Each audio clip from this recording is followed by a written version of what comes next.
vamos a hablar de la distinción ideas y conceptos. Esta distinción pues podría considerarse como dada dentro de lo que comúnmente se llama pensamiento.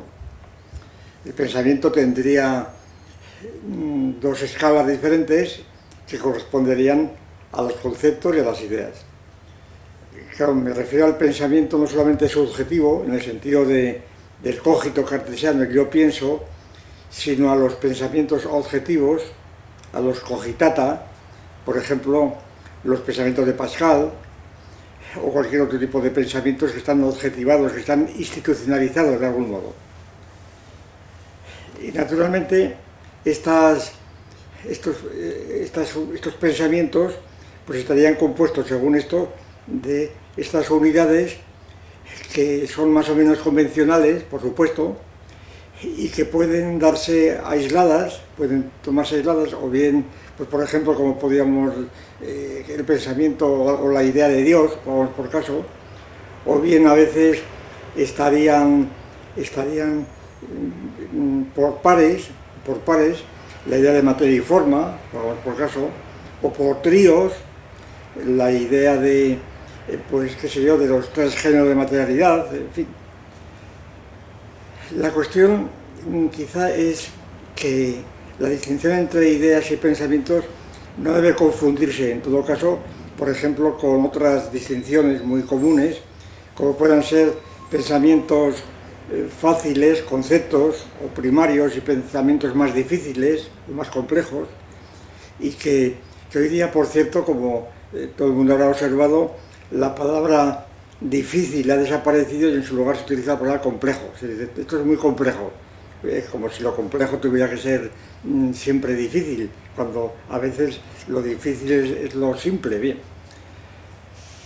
La distinción entre ideas y conceptos es una distinción central en el materialismo filosófico, pero naturalmente tiene sus precedentes, o mejor dicho, podemos encontrar en la tradición distinciones similares que se podrían reinterpretar en términos de conceptos e ideas. Por ejemplo, en el platonismo, en el famoso pasaje de la República, el libro sexto, donde expone esa famosa línea, la segunda parte de la línea, pues distingue Platón entre la dianoia y la noesis, o episteme.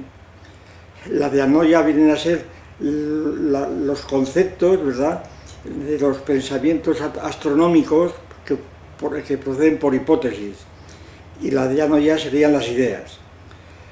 Por cierto, Platón es quizá el primero, de que tenemos noticia, que ha intentado elaborar continuamente pues listas de ideas. La más famosa es la famosa lista del sofista, o del filebo, de las 5 ideas famosas que no tenemos aquí tiempo de explicar, ¿verdad? El ser, el todo, lo mismo, la nada, etc. El movimiento, el reposo. También podríamos considerar como correspondiente a la distinción conceptos e ideas a la famosa distinción del escolasticismo aristotélico entre ideas categoriales, ideas de las categorías, los géneros, las especies, etc., y las ideas trascendentales, es decir, que desbordan las categorías. Es una distinción que tiene mucho que ver con la que estamos exponiendo. Por supuesto, también habría que acordarnos aquí de la famosa distinción de Kant entre conceptos e ideas, precisamente. Begriffen, ¿verdad? Ideen, que lo llamó él. Es decir, los conceptos del entendimiento, dice él, y las ideas de la razón. Las 3 ideas con mayúscula que él da, pues, bueno, con mayúscula no solo en alemán, sino que son ideas mayúsculas, quiero decir, las ideas de Dios, de alma y de mundo.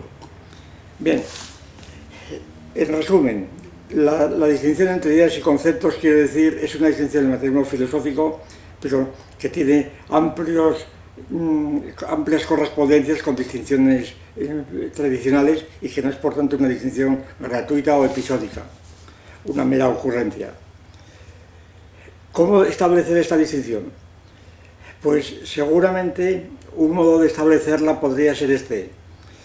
Los conceptos estarían definidos dentro de campos más o menos definidos, finitos, limitados, sectoriales, campos que podrían ser tecnológicos o que podrían ser científicos, geométricos, por ejemplo, tecnológicos, porque soy aquí en los campos tecnológicos, tanto si son mitológicos como si no lo son, hay conceptos muy bien definidos.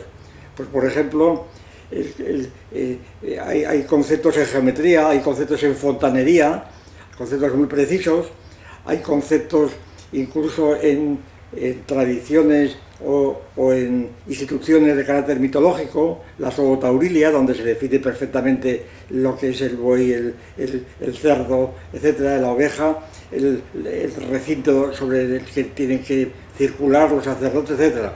Son conceptos, definidos en campos muy precisos, en donde se vinculan unos a otros, ya digo, por unidades, por parejas, etcétera. Y las ideas, pues más o menos desbordan estos campos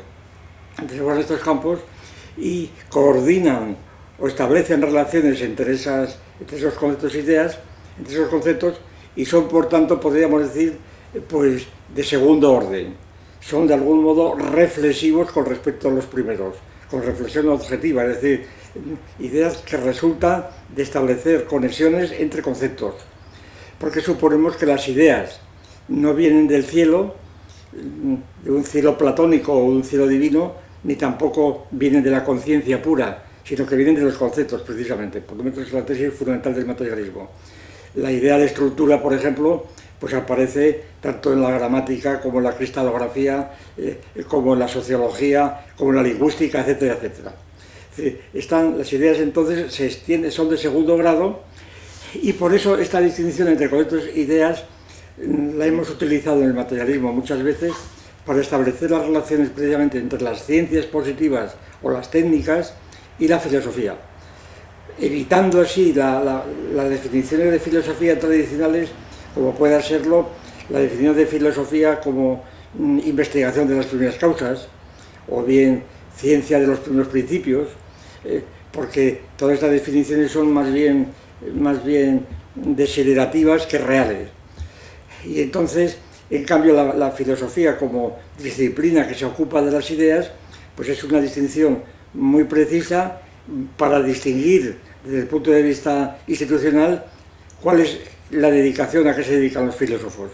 Diríamos rápidamente, así como los geómetras se dedican a analizar conceptos geométricos, triángulo, hiperesfera, etcétera, hipercubo, así la filosofía se dedica a analizar ideas y a hacer, si fuera posible, una geometría de las ideas. Por último, las ideas no solamente tienen esta acepción que estamos aquí tratando de definir, sino sobre todo cuando son ideas prácticas, ideas que están orientadas a realizar algún proyecto, son lo que suele llamarse ideas fuerzas, como la llamó Fourier, o ideales, ¿verdad? Aunque son siempre muy confusos, pues tal como pueda ser la idea de libertad, la idea de igualdad, etcétera, que son ideas pero con orientación esencialmente práctica. Sin embargo, no por ello dejan de ser filosóficas.